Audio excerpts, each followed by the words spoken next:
I recently watched a very interesting presentation from the inimitable Carl Sagan. In the short video, Sagan explains the presence of a fourth dimension via the parable of Flatland. It's quite an entertaining video. Sagan had a lot of personality, but what struck me was the conclusion of his story. We can't represent a fourth dimension in any way that we can perceive as three-dimensional creatures. We can't experience it, but we can think about it perfectly well.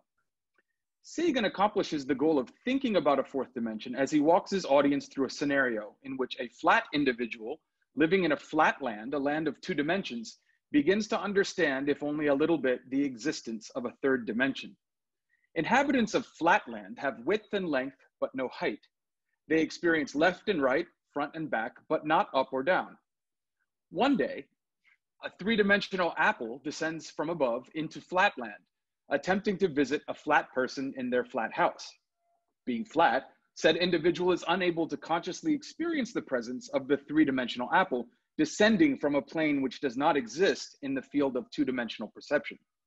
Once the apple lands in the flat house, the flat person begins to experience a form of presence, but only insofar as the three-dimensional apple occupies the same plane as the rest of the world. The flat person perceives a curious phenomenon, a single plane of apple in whichever shape that manifests. The apple, growing frustrated by the experience, decides to flip the flat person upward along the plane of height, giving them a new experience of being. Without a foundation to conceptualize this experience, the flat person is disoriented and no closer to realizing the existence and nature of the three-dimensional apple. But something new is triggered in the consciousness of the flat person, the ability to think in a new way, at least theoretically. For the two-dimensional individual, the world is experienced in a particular way, and everything about their life is translated through this assumption. When the assumption is challenged, new possibilities emerge, which are both promising and existentially terrifying.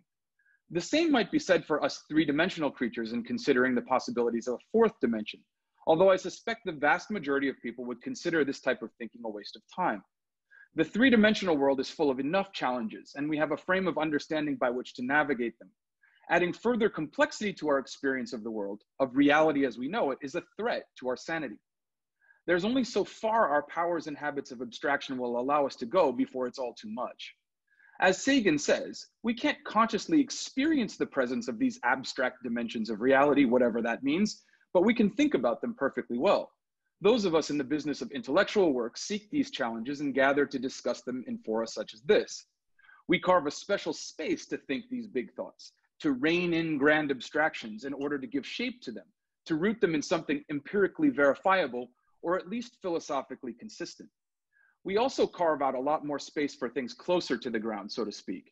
It's impossible for any of us to function in the world while traveling the higher orders of abstraction as a full-time occupation. The ladder of abstraction has many rungs, and most people are content to hang around lower rungs than to contemplate the existence and nature of a fourth dimension. But that doesn't mean there aren't challenges to sane thinking. Abstractions are useful insofar as they provide a navigable map. As general semanticists, we know that even lower order abstractions can be confounding and even destructive if the individual isn't sufficiently armed with the tools to cope. Many orders of abstraction lower than a theoretical fourth dimension are still quite complex and require active consideration and careful representation. Many of our curiosities and questions begin at a very high level of abstraction. What is climate? What does it mean that it's changing? What is a nation? How do we know it exists? What is this global village? We know we're in one, but what are its norms? What are its values? What's its culture if it has one? What does it mean to drive a little remote control around on Mars and receive high definition images all the time as if we're on vacation in the Gale crater? Is there scientific evidence of God's existence? Other curiosities, although abstract, hit closer to home, so to speak. Who is that person sitting across from me? What's their occupation?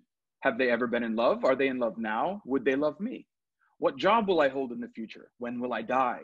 When will loved ones around me die, and how will they suffer? How much is my life like the lives of others around me? Am I more or less successful? Does anyone care? As we engage with these questions and thousands of others like them, grand or mundane, we rely on what information we have to address our thoughts, and we rely on what language and symbols we possess to give shape to them.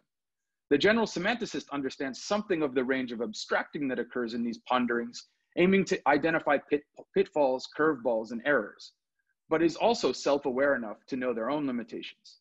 I might use the word perspective to describe this state of understanding while acknowledging the limitations of a visual metaphor in doing so. I was quite aware, as I suspect was Carl Sagan, that the term flat is simply a placeholder to describe something more complex about a theoretical two-dimensional world. In the video I'm referencing, Sagan uses paper shapes on a table to represent his two-dimensional world, and even acknowledges the third dimension in said shapes, asking the audience to set that aside to follow his little story. He helped his audience to make sense of a theoretical fourth dimension by way of parable, while acknowledging the way his little game defied sound empirical thinking. In addition to the conundrum of abstraction, it's important to consider something else. Extension, as McLuhan called the phenomenon, presents additional challenges. McLuhan's notion of extension suggests that our technologies and techniques alter our sense ratio to heighten our native abilities in one respect or another. Glasses engage with our vision to increase the range and clarity of its perceptual powers. They also hold my mop of hair back. I haven't had a haircut in a while. Extending a single sense in this way alters the ratio of sensory perception, giving the individual a biased experience of their environment. Electronic technologies, according to McLuhan, have extended our nervous system outside our physical bodies, stretching across the globe and connecting us to the entire human life world all at once. Time and space are dramatically altered in our perception and experience as we peer into faraway places, communicating with dozens and hundreds of people all at once. This relatively new mode of experience and perception is unlike anything human beings have ever done to ourselves in its extremity. Individually, we're able to make some sense of the phenomena as we consider the strange, almost supernatural or metaphysical phenomenon of electronic interface.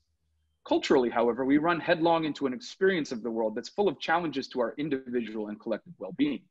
As a species, humans are blessed with both the powers of abstraction and the capacity to alter our relationship to the environment in ways that extend our native abilities beyond their God-given function. Between these phenomena, something like cousins in the family of human superpowers, the perils of identification, judgment, and shared understanding are real. As critical to map-making as these features of the human condition may be, they are powerful tools, and as such, errors can be dramatically negative in their impact. Without these powers, humans would exist much like our animal cousins, acting instinctively, based on impressions and faded memories of past experience, occupying a relatively narrower niche than we have for millennia. We make the world by virtue of these powers. At present, human beings all over the world are struggling with their processes of abstraction as information speeds across the surface of our shared life world. As we've extended our reach around the globe, the volume and complexity of information has increased exponentially when compared to the life world of people only a few generations removed. It's also sudden, this transformation, and yet the mechanisms by which to process and cope with the new experience are largely absent. There is no widespread education in the areas of general semantics or media ecology as much as we hope to do our good work. Some of the ideas and strategies we employ in our practice have found their way into general consciousness, but it would be a serious overstatement to argue that they're widespread. For most people, the further we reach into the complex information environment, the less sense it all makes in the material world we occupy. We seek channels and frames to rein in our imaginations and our psychic wandering. These channels and frames are everywhere. They're easy to find, easy to access, and provide structure to a terrifying and confounding existence. What are these channels and frames? For many, newspapers provided the structure required to proceed confidently in everyday life. On one hand, the newspaper brought information from the far corners of the region, the nation, and the world. The newspaper made real the idea of a nation, putting more information on our map to complete the imaginary puzzle. The benefit of newspaper reading to a people aware of something larger, but uncertain of its shape, was structure. The stories that appeared in the pages of the paper satisfied a certain degree of curiosity and presented a closed system of sorts. From page A to page ZZ, a newspaper offered only the information required to participate in the world at large. They comforted the active and engaged individual, promising to make sense of all that's possible by remaking the world into some manageable set of facts and ideas.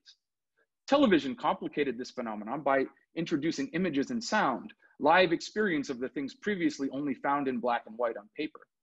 This swell of new information was traumatic to the TV audience, but the medium provided some boundaries to all that existed beyond its screen. Programming only appeared by schedule, bound by the mechanical clock and the limited bandwidth of terrestrial broadcasting. Cable shattered this boundary, and the advent of the internet and mobile technology have unchained the screen from both the clock and the airwaves.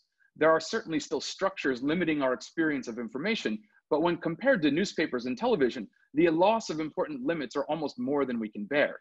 Today, we're faced with a conflicting set of ideas, facts, worldviews, and possibilities. The fractured experiences of our life world are creeping in to threaten what was once a narrower frame. We've always sought narrative explanations of what's real or valuable or important. We need not only a set of coherent ideas about the world, but we need to share them with as many people as possible to proceed peacefully, effectively, and productively. The American dream was once such narrative. Although the ideas of an American dream occupy a relatively high level of abstraction, what does that phrase mean? It likely means many things to many people, but we shared the frame as a starting point. Politicians and important public figures could start with said frame, filling in the details with rhetoric that matched the general sentiment. In doing so, the American dream became an ideal with actual pathways to realization. We could make the world in its image, whatever we determined that to be, and then we could remake the same world according to our shared needs and sensibilities. We no longer share these common abstractions as we once did. Our extended selves reach into the vast expanse, seeking to make sense, making our maps by way of probing, as if in the pitch black of night. The singular frames of our recent past have been replaced by a multitude of maps in progress, incomplete, inconsistent in their logic, but readily available and amenable to whatever our gut tells us is true. The fake news phenomenon is born in this sea of confusion. Our disoriented condition requires sense-making structures and strategies. Absent something like general semantics, the comfort of convenient lies and distortions guide many lost souls struggling with their insignificance, limited capacity to rein in the chaos, and desire to survive at all costs, even at the expense of others. We're floundering in a world that's lost its coherence, and any hope to slow things down, to grab a hold of something true or real, or connect the dots with others outside our cultural zones, intimately connected by technology and circumstance, is dim. As in Sagan's parable of Flatland, we've encountered something new in the experience of human consciousness. Much of the experience is beyond our capacity to observe or adequately identify. Mostly, the effects of the technologies we've created are invisible and work quickly and totally. What's missing for us flat people are the tools and structures to think about our new range, the fourth dimension.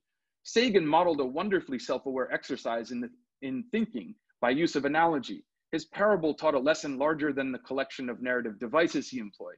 It was a self-aware experiment, as he acknowledged the abstractions he was engaging in to make his larger point. This is a promising form of communication, a promising sort of exercise in map making. Sagan was a world-class thinker and communicator, but it's important to recall that he was a child and an adolescent and a young adult. He too learned these thinking powers somewhere. His encounters in education between his family, his teachers, and his community led him to such wonderfully honed abilities. These structures most people are desperately seeking in the dark are available much closer to home if they're nurtured and practiced from an early age. General semantics and media ecology are pathways to that sort of education. Investing in their growth and application is an important undertaking, especially in this topsy-turvy flatland we're struggling to occupy under the pressure of new dimensions of thought and experience. Thank you.